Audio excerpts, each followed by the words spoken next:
আম গাছের প্রতিটা ডালে ডালে ময়ল হয়েছে, কোনো এক কোনা বাদ পড়ে নাই। এই যে এই গাছটা সেই পরিমাণের, শুধু ময়ল আর ময়ল। এই গাছে 2 বছর আগে শুধু একটা ডাল ছিল, এবার মাশাআল্লাহ খুব সুন্দর ময়ল হয়েছে। এটাতেও তাই, বাম্পার ফলন।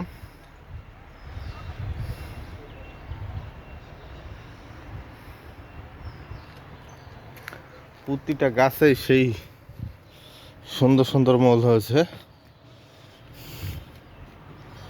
মাশাআল্লাহ।